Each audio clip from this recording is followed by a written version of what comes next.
Blessing ceremony ng roadside market isinagawa sa Bulwang Numancia. Lalawigan ng Aklan, 15 taon nang nananatiling insurgency-free. Gun safety at responsible gun ownership itinuro sa mga media practitioner sa Local Media Peace Forum. Rotary Club of Metro Calibo nakipagtulungan para sa TESDA Mobile Training Program sa Malinaw. 2 lalaki arestado matapos makuhaan ng baril sa Tangalan. Ilonggo Seafarer nananawagan ng tulong matapos atakihin ng sinasakyang barko sa Ukraine.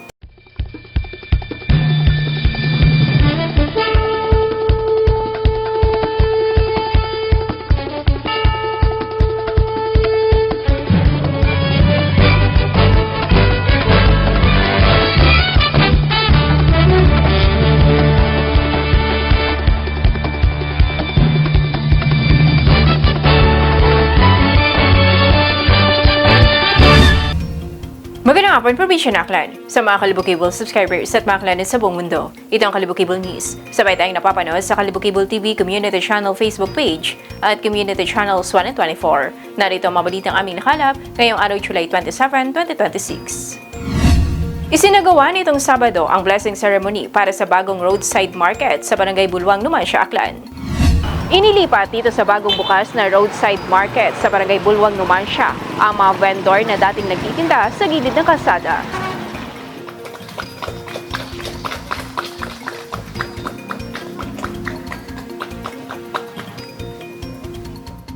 Ayon kay Numancia Mayor Rogelio Ogie Enero, isang inisyatibo ito ng lokal na pamahalaan at ng barangay sa pangunguna ni Barangay Captain Magpusaw, katuwang ang may-ari ng lugar na si Mr. Robert Nonoy Sason.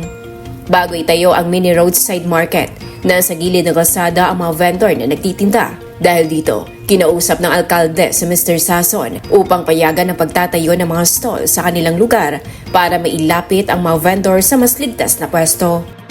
So may dayad nga adlaw katong tanan, iya kita makaron no sa aton nga opening aton nga roadside market no. Iya sa aton nga Barangay Bulwang Numancia Aklan no. Kakungsin ay daya ay inisyatibo ra aton nga local government unit kay bahan no aton nga barangay council no nga ginapangunahan ni Cap Jeron Magpusaw no. And of course ay iya manoro aton nga owner itaya nga lugar nga si Sir Nonoy Sason, no? Malaking tulong umano ito sa mga residente mula sa mga kalapit na barangay dahil hindi na nila kailangang gumastos pa ng pamasahe o gasolina para pumunta sa Numancia Public Market. Mabaw man nga bulig no sa mga kalapit nga barangay iya sa atong Barangay Bulwang dahil hindi unsa na maggasto pa it pamasahe, hindi unsa na gasto pa it gasolina no para magagto sa aton nga Numancia Public Market dahil sa makaron nga tiyempo ay mataas gid gamay adro aton nga gasolina adro pagagto sa aton nga public market no. So sa mga neighboring nga barangay siya ay mabaw gid ang bulig no, mabaw gid ang benepisyo kanda no. Sa uli ay mabaw gid ako na pagpasalamat no dahil kung uwa kay Sir Nonoy Sason ay hindi man matigayon dahil nga proyekto at programa no nga kung sin ay ginabutang namon no amon nga mga vendor sa manami man nga kahimtangan agod roaton man nga mga pumuguyo nga mga manugbakal ay manami man no pagbakay no. Ayon sa alkalde, nakatakdasan ng ipasara ang mga nagtitinda sa gilid ng kalsada dahil sa usapin ng kaligtasan at kaayusan. Gayunman, sa halip na tuluyang mawala ng kabuhayan ng mga vendor, nakipag-ugnayan siya kay Mr. Nonoy Sason upang magkaroon sila ng alternatibong lugar kung saan maaari na magtinda ng mas ligtas. Pinasalamatan naman ng alkalde sa Mr. Sason sa pagpapahintulot na magamit ang lugar para sa mga vendor. Kontara ay bawal ay bisan dara sa kilid at kalsada ay amon kontara nga ginapaklose anda no. Galing ako ay hindi ko man makaya nga sa ako nga konsensya ay hindi ko man makaya nga buwan sanda it mga buhian no. So gintinguha gid na ako nga may istorya nga ni sauman si Sir Nonoy Sason agro atong barangay council at aton nga Bulwang no si Cap Jeron kay bano aton nga taga DILG no kay Sir Jose Romel Tocol man nga kung sinay ginamon nga giningganyo kung bagay giningganyo namon kara si Sir Nonoy Sason nga paubrahan gid sanda install no. So dati ra ginamitingan pagkatanamon ay makaron ay haragot ano. Manami ota plastado taro amon nga mga vendors no. Kung sin ay sa manami man ron sandang sitwasyon no. So sa uman ay abogid kasalamat no in behalf of the local government unit of Numancia. So thank you gid ag mabuhay. Napasagamatan ko gid si Sir Noy nga hatao gid na naro manami nga pagkakataon nga natawan gid kita't mayad nga pag-ano gid sa talipapa nga. Ag siyempre raton nga mayor Mayor Ogie Iniro na anag gid nga tawan gid it mayad nga maitaw gid raya nga talipapa nga mabutang nga maplastar gid sa mayad. And of course raton nga DILG raton nga ginapagunahan ni Sir Romel Tocol nga ruyon na hay kami tanan hay gin pakamayad gid namon nga mausuyan it amaraan nga maplastar gid sa mayad raya nga talipapa. Pinapalahanan naman ng alkalde ng Numancia ang mga vendor na panatilihin ang kaayusan at kalinisan dito sa lugar. Mula dito sa Barangay Bulwang, Numancia, ako sa Arich Brianes at ito ang Kalibukibul News. Lalawigan ng Aklan, 15 taon nang nananatiling insurgency-free. May detail sa balitang yan, si Andy Narce. Muling pinatunayan ng lalawigan ng Aklan ang katatagan nito sa pagpapanatili ng kapayapaan matapos makapagtala ng 15 taon bilang isang insurgency-free province. Sa isinagawang Local Media Peace Forum sa Camp Major Jesus M.S. Mundo sa Libas, Banga, Aklan nitong July 25, 2026, muling binigyang diin ng 82nd Infantry Battalion ang mahalagang papel ng bawat sektor sa pagpapanatili ng kapayapaan sa Aklan. Ayon kay Lieutenant Colonel Elmar Salvador, Commanding Officer ng 82nd Infantry Mantaylaya Battalion, ang pagiging insurgency-free ng lalawigan sa loob ng 15 taon ay hindi lamang tagumpay ng militar kundi ng buong komunidad na nagkaisa upang tuluyang mawakasan ang armadong tunggalian. Nanawagan din siya sa lahat ng sektor ng lipunan na patuloy na makiisa at suportahan ang mga programa sa pagpapanatili ng kapayapaan upang mapanatili ang katayuang ito sa mga susunod pang taon. With this, one goal, one community, and one Aklan. 15 years na pong insurgency-free ang Aklan.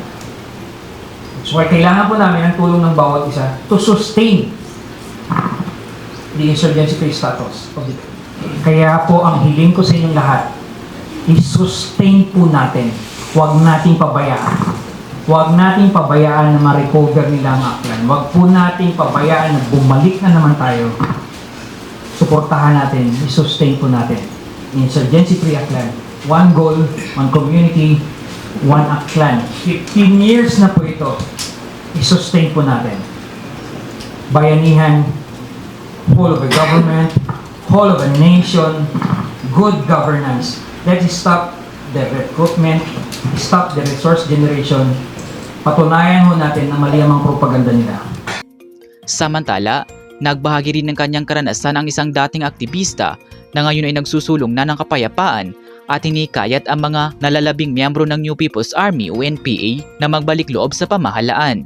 Aniya, walang maidudulot na mabuti ang armadong pakikibaka at mas makabubuti ang mamuhay ng payapa kasama ang pamilya at komunidad. Gani, kada isa sa inyo, pangabay gid ako no sa ako mga kaupod. Ako gid mismo gid gahingyo na subong kay ti ara na gid kami sa posisyon niya. Makabulig, makahatagiya. So kapay patani nga inyo na maisip sa insakto na magbalik lagi kita sa gobyerno. Kay kung padayon ang aton nga pagpanglakaton nga daw wala siya tawag na kapayapaan, kalinungan, wala gid sing pagbago sa ating kabuhi. Patuloy namang nananawagan ng mga otoridad sa publiko na manatiling mapagmatsyag at makiisa sa mga programang nagsusulong ng kapayapaan upang mapanatili ang ligtas at maunlad na aklan para sa susunod pang mga henerasyon. Andy Narce, Kalibukibul News. Lumahok ang mga kinatawan ng iba't ibang media organizations sa gun safety orientation at actual firing activity bilang ikalawang bahagi ng Local Media Peace Forum 2026. May detail sa balitang yan, sina Liza Rosales. Binibigyang diin sa ikalawang parte ng Local Media Peace Forum dito sa Camp Major Jesus M. Hismundo sa Libas, Banga, Aklan ang kahalagahan ng gun safety at responsible gun ownership sa pamamagitan ng orientation at actual firing activity. Naging tampok sa ikalawang bahagi ng Local Media Peace Forum 2026 ang orientation sa gun safety at responsible gun ownership na sinundan ng actual firing activity para sa mga inimbitang media practitioners sa Camp Major Jesus M. Hismundo sa Libas, Banga, Aklan. Pinangunahan ng orientation ni Dendo Yara ng Kalibo Gun Club na nagsilbing gun safety inspector. Tinalakay niya ang mga pangunahing alituntunin sa ligtas na paghawak, tamang paggamit at responsableng pagmamay-ari ng baril, kabilang ang mga basic firearm safety protocols na dapat sundin bago ang actual firing. Nagkaroon din ng pagkakataon ng mga kalahok na maisabuhay ang kanilang natutunan sa pamamagitan ng supervised firing activity sa firing range. Layunin ng aktibidad na palawakin ang kaalaman ng mga kinatawan ng media sa wastong firearm handling, isulong ang kultura ng kaligtasan at responsableng paggamit ng baril, at higit pang mapalakas ang ugnayan ng media at law enforcement agencies sa ilalim ng temang One Goal, One Community, One Aklan. Nalaisa Resoles, Kalibo Cable News.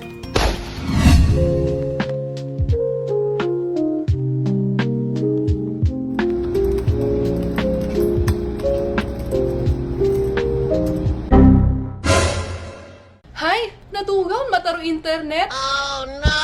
May deadline pa ako hinagahay. Katagamad Hindi nakagawa ng research dahil nawala ng internet. Magkalibo-cable na kasi.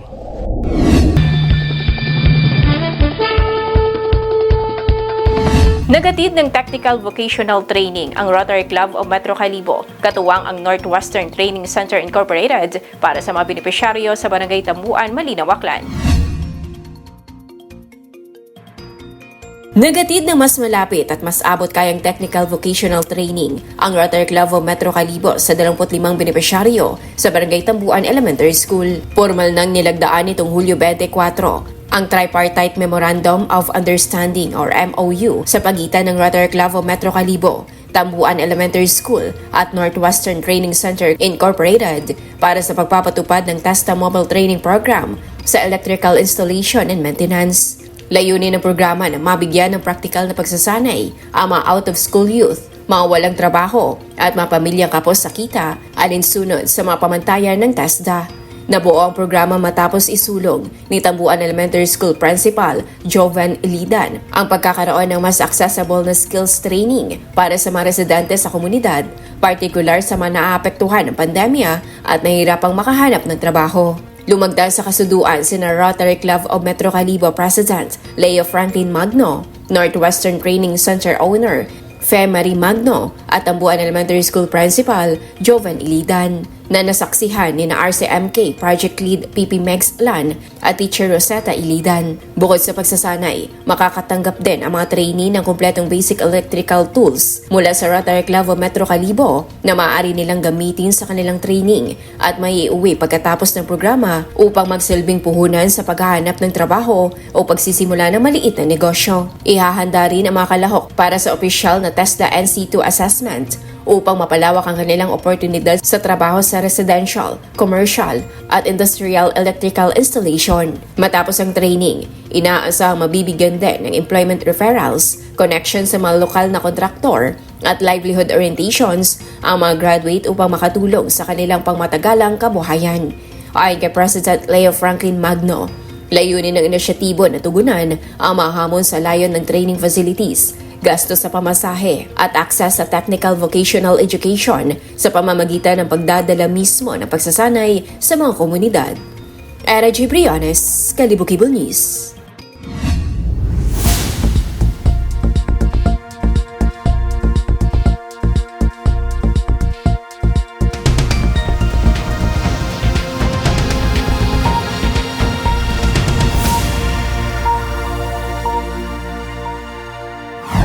Arestado ang dalawang lalaki matapos makuhaan ng iligal na baril ngayong araw, Hulyo 27 sa Tangalan, Aklan. Kalaboso ang magtsuhin matapos makuhaan ng baril at mga bala sa sinagawang search warrant operation sa barangay Lanip, Gatangalan, Aklan ngayong araw Hulyo 27. Kinilala ang subject person na 31 anyos, habang ang kanyang tsuhin naman ay 66 anyos, kapwa residente ng nasabing lugar. Ayon kay Police Captain Jason Mausig, hepe ng Tangalan Municipal Police Station, habang isinasagawa ng mga operatibang operasyon sa bahay ng suspect, napansin nilang nagmamadaling tumakbo patungo sa likurang bahagi ng bahay ang kanyang tsuhin na may dalang bag. Nang suriin ang laman nito, natagpuan ng isang kalibre 45 na baril, magasin at 8 bala. Samantala, nakumpiska rin sa loob ng kwarto ng subject person ang isang basyo ng bala. Nasa kustudiya na ngayon ng Tangalan MPS ang magtsuhin habang inihanda ang kaukulang kaso laban sa kanila. Erich Briones, Kalibo-Cable News. Nananawagan ng tulong ang Ilonggo Seafarer matapos atakihin ang sinasakyang barko sa Ukraine. May detail sa balitang yan, si Nicole Sumawang. Humihingi ng agarang tulong sa pamahalaan ng Ilonggo Seafarer na si Ramram Serbo, tubong Miagao, Iloilo matapos umanong utusan silang muling dumaan sa mapanganib na ruta ng Black Sea sa kabila ng kamakailang pag-atake sa kanilang barko. Ayon kay Serbo, naganap ang insidente noong Hulyo 18 habang nasa Odessa, Ukraine ang kanilang barko. Sa halip na payagang makababa ang mga tripulante sa Romania matapos ang insidente, sinabi niyang inutusan umano sila ng kanilang kumpanya na maglayag patungong Turkey upang doon na lamang bumaba. Mariin namang tinutulan ng mga tripulante ang naturang utos dahil sa pangamba sa kanilang kaligtasan. Dahil dito, nananawagan si Serbo sa pamahalaan ng Pilipinas, kabilang ang Department of Migrant Workers at Department of Foreign Affairs na agad silang tulungan at mamagitan upang matiyak ang kanilang ligtas na repatriation. Nicole Sumawang, Kalibo-Cable News.